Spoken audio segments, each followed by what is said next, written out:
दोस्तों 11 सितंबर 2001 अमेरिका इतिहास का वो दिन जिस दिन अमेरिका अंदर से पूरी तरह टूट गया। ये अमेरिकन हिस्ट्री का वो काला दिन है जिसने अमेरिका को पूरी तरह बदल दिया, क्योंकि इस दिन एक के बाद एक अटैक होते हैं जिसमें करीब 3000 लोग मारे गए। यहाँ तक कि इस दिन सभी अमेरिकन घबराए हुए थे कि अगला अटैक कब और कहाँ होने वाला है। इसे पता करने के लिए पूरी अमेरिकन गवर्नमेंट और इंटेलिजेंस जूझ रही थी, लेकिन इन अटैक्स के बारे में कुछ भी नहीं पता चल रहा था। और इन अटैक्स को लीड कर रहा था सिर्फ एक आदमी, और वो था ओसामा बिन लादेन, जिसने कुछ ही घंटों में सुपर पावर कहे जाने वाले अमेरिका को पूरी तरह से दहला दिया। और इन अटैक में अमेरिका की कई बड़ी बिल्डिंग्स ध्वस्त हो गईं। दोस्तों ये पहली बार नहीं है जब ओसामा बिन लादेन ने सीधे तौर पर अमेरिका से पंगा लिया हो, बल्कि इसने 1993 से 2001 के बीच टोटल 3 अटैक करवाए, जिसमें पहला था साल 1993 का वर्ल्ड ट्रेड सेंटर अटैक, और दूसरा था साल 1998 का यूएस एम्बेसीज अटैक, और तीसरा था 9/11 अटैक, जो सबसे दर्दनाक माना जाता है। लेकिन इन सभी अटैक्स के बाद अमेरिका ने भी ठान लिया कि वो दुनिया के सामने कमजोर और असहाय नहीं दिखने वाला है। इसीलिए उसने एक ऑपरेशन चलाया जिसमें एक खतरनाक आतंकी ओसामा बिन लादेन मारा गया। तो आइए जानते हैं इन अटैक्स और इस ऑपरेशन के बारे में रिफ्रेश माइंड की इस वीडियो में। दोस्तों अल-कायदा का मास्टरमाइंड ओसामा बिन लादेन कैसे मारा गया, इसके लिए हमें सबसे पहले थोड़ा पीछे जाना होगा, जब इसने ये अटैक करवाए और ये इन सब का सरदार कैसे बना।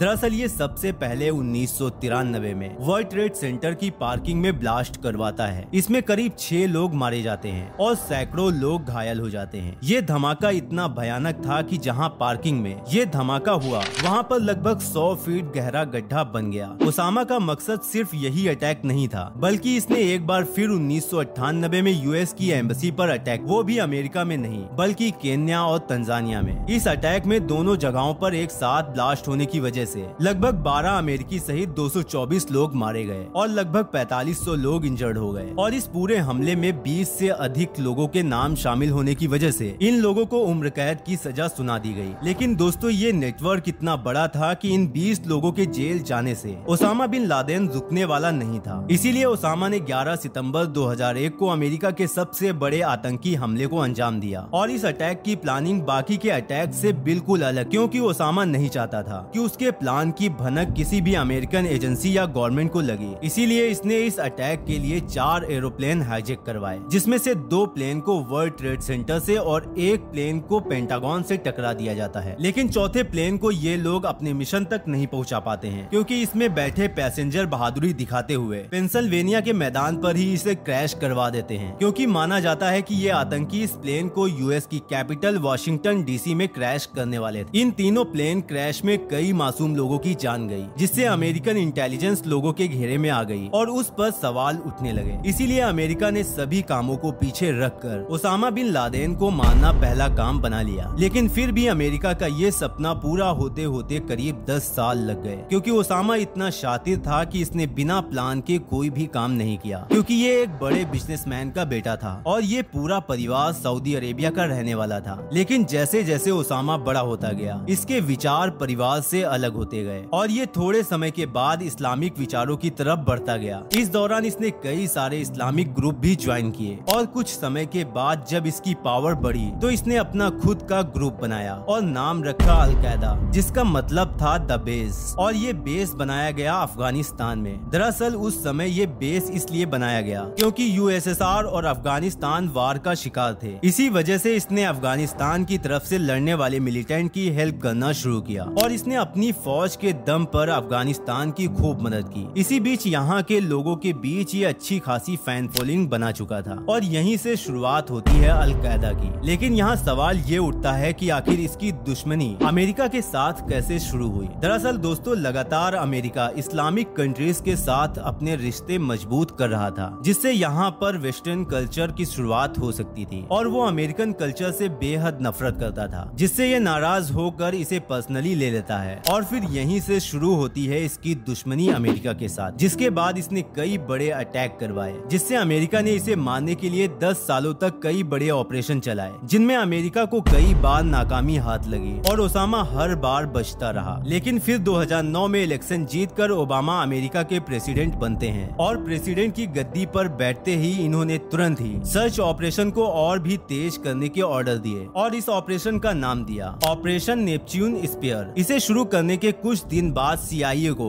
एक व्यक्ति के बारे में पता चलता है जो कि उस टाइम वो पाकिस्तान में रह रहा था और इसका सीधा कनेक्शन अलकायदा से था, जो इसमें कोरियर का काम करता था और इसका नाम था अबू अहमद अल कुवैती। फिर अमेरिकन इंटेलिजेंस ने इसका पीछा करना शुरू किया और करीब 1 साल तक कड़ी नजर रखी, जिसमें एक कंपाउंड के बारे में पता चलता है जहां अल कुवैती अक्सर जाया करता था, जिससे इंटेलिजेंस को शक हुआ क्योंकि ये कंपाउंड पाकिस्तान के एबटाबाद में एक ऐसी जगह पर बना हुआ था जहां इसके आसपास कोई घर नहीं थे, जिसके चलते इंटेलिजेंस ने इसकी ढेर सारी सैटेलाइट इमेजेस निकालनी शुरू कर दी, जिसमें इस कंपाउंड के स्ट्रक्चर से पता लगा कि ये किसी खुफिया आदमी को छुपाने की जगह हो सकती है, जिससे इन लोगों का शक और भी ज्यादा बढ़ गया। और फिर कुछ दिन बाद इस कंपाउंड के टॉप फ्लोर पर एक ऐसी शैडो को विंडो पर देखा गया, जिससे कंफर्म हो जाता है कि ओसामा बिन लादेन यहाँ पर छुपकर बैठा है। फिर ऑपरेशन के लिए 2 ब्लैक हॉक उड़ान भरते हैं, जिसमें टोटल 24 लोग थे। और जब इस ऑपरेशन को शुरू किया गया तब लगभग रात के 12:30 बज रहे थे। इस पूरे एरिया में अंधेरा था, जिससे पाकिस्तान की आर्मी को भनक नहीं लगी। इस ऑपरेशन में एक हेलीकॉप्टर के सोल्जर्स को कंपाउंड के छत पर उतारा जाता है और दूसरे हेलीकॉप्टर के सोल्जर्स को नीचे ग्राउंड पर उतारा जाता है। नीचे वाली टीम जैसे ही आगे बढ़ती है तो इन्हें एक आवाज सुनाई देती है और देखते ही देखते AK-47 से गोलियां चलने लगती हैं और ये गोलियां चला रहा था अल कुवैती,